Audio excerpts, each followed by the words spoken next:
Que lindo esse salmo, não? Salmo 115.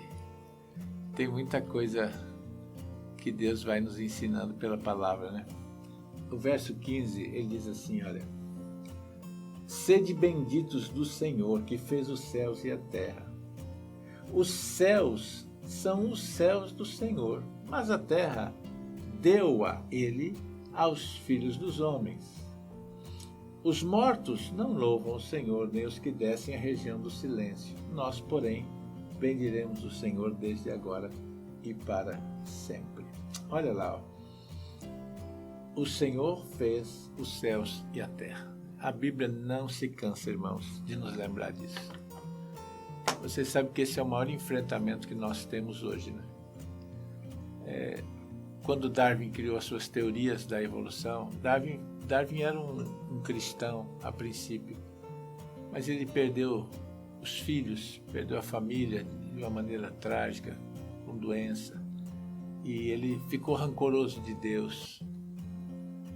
Então, uma pessoa rancorosa, né, ferida, machucada, que resolve então tentar provar para ele mesmo, talvez, que Deus não existia, porque às vezes uma pessoa que está doente emocionalmente, como ele estava, porque não é fácil, irmãos, quando você perde pessoas que você ama, né?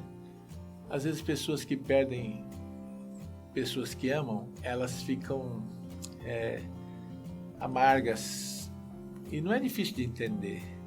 Então, se você não estiver no lugar certo, se o teu coração não estiver muito firme, às vezes tem muitos cristãos que são cristãos só de boca para fora, né? Então eles não conhecem a Deus de verdade. E quando enfrentam uma perda, seja financeira, seja da família, aquilo os destrói, né? Sofrer é natural, irmãos. Sofrer é natural. A gente sofre mesmo. Quem não sofre uma perda de uma pessoa que ama, né? E às vezes não só um, às vezes uma família. Mas nós temos vários exemplos na Bíblia de pessoas que venceram. Eu me lembro de um hino que nós cantávamos muito, né? Se paz a mais doce me deres gozar, se dor a mais forte sofrer, né? Eu serei feliz com Jesus. Quem escreveu esse hino foi um homem que perdeu a família numa embarcação. Então, isso no comecinho do século XIX. Família toda viajando no transatlântico desse, indo para a Europa, e ele perdeu toda a família, ficou sozinho, e na dor dessa perda ele escreveu um hino tão lindo, né? Se paz a mais doce me deres gozar, se dor a mais sorte sofrer, eu serei feliz com Jesus. Então, na hora que a ostra é ferida, ela produz uma pérola, né? O homem de Deus, ele sofre, claro que sofre, mas a sua ferida não produz amargura, nem veneno. A sua ferida produz pérola, né? Então, nós podemos ser feridos. Davi disse, ainda que eu andasse pelo vale da sombra da morte, porque o vale da sombra da morte é para qualquer um. Então, de repente, vem uma amargura, né, em alguns, pelas perdas que tiveram. E a gente sabe que Darwin teve essa amargura também no seu coração, e ele quer agora, de alguma maneira, desconstruir a ideia de que Deus existe. E ele então vai se dedicar a estudos, pesquisas e tentar provar que o homem é produto só de uma evolução e não da criação de Deus. Mas todo o tempo a Bíblia, irmãos, desde Gênesis, os profetas, os poetas, todos os homens de Deus, Jesus sempre declarou a mesma coisa. Nós fomos criados por Deus. Nós somos criaturas de Deus. Deus criou os céus, Deus criou a terra e Deus nos criou. E Ele está numa outra dimensão. A dimensão que Deus vive é uma dimensão espiritual. Ele está naquilo que a Bíblia chama de céu, não é? Por isso que o texto diz aqui, no verso 15 que nós lemos, os céus são os céus do Senhor. Então Deus habita nessa dimensão. O apóstolo Paulo fala que ele subiu até o terceiro céu. A Bíblia fala de 7 céus. Então, tem céu para todo mundo na Bíblia, irmãos, né? Então Deus já preparou tudo. Jesus disse, eu vou preparar lugar para vocês. Ele está falando de uma dimensão, de um lugar também, né? A própria terra vai ser restaurada, vai ser reabitada, porque haverá um novo céu, uma nova terra. Haverá uma nova cidade, a nova Jerusalém. Então há muito mistério nesse sentido, né?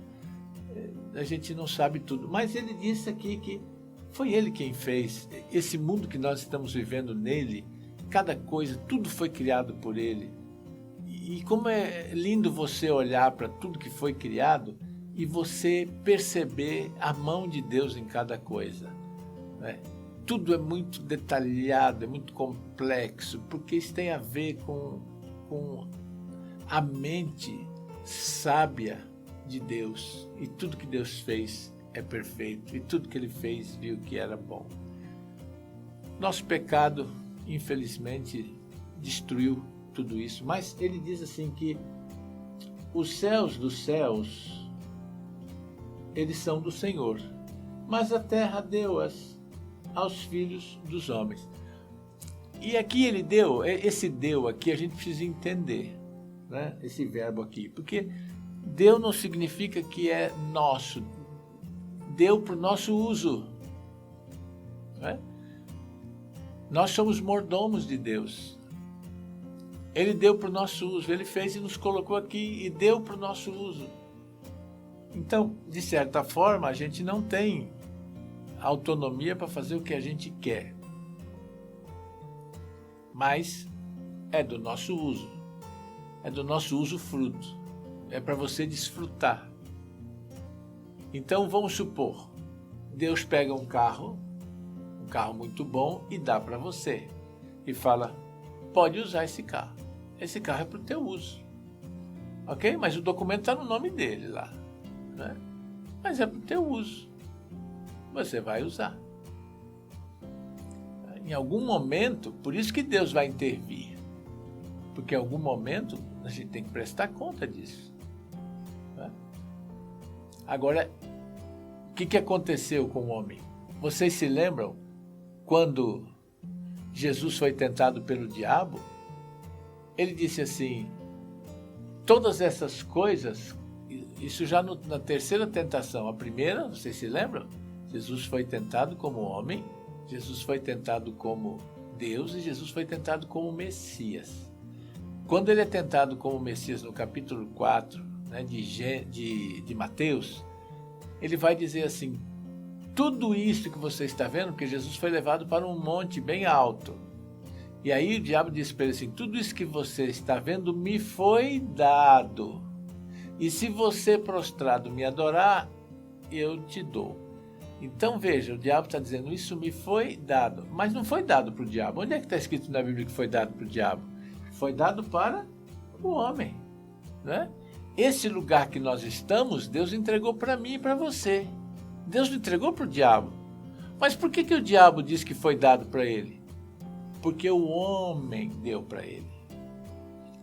Porque Deus deu para nós, para a gente cuidar. Lembra de Adão, quando ele disse, toma aqui, cuida do jardim, né? Deus mandou Adão cuidar do jardim, entregou o jardim para ele, mandou ele colocar nome em tudo. O homem tem essa liberdade de colocar os nomes, de cuidar disso aqui. Deus entregou para ele. E nós entregamos para o diabo. Por isso que o diabo diz, me foi dado. Porque o homem entregou para ele. E por isso, como eu já disse aqui, outras vezes, né, haverá o resgate da terra. Apocalipse capítulo 5. Quando o livro for aberto, que é a procuração, né, a escritura de posse da terra. Ali começa o resgate da terra, porque Jesus veio desfazer as obras do diabo. Jesus já cumpriu o propósito dele, resgatando o homem, mas ainda falta resgatar a terra, porque a terra foi dada para o homem usufruir dela, não é? Lembre sempre disso. Deus nos deu, mas tudo é dele. Do Senhor é o céu e a terra, e os que nele habitam. Então Deus é dono de tudo, mas Deus nos deu para a gente usar.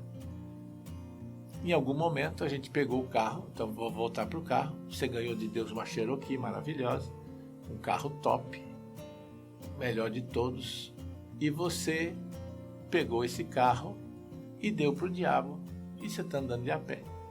É isso que está acontecendo. O pecado fez com que você desse para ele andar na Cherokee, e você está andando a pé.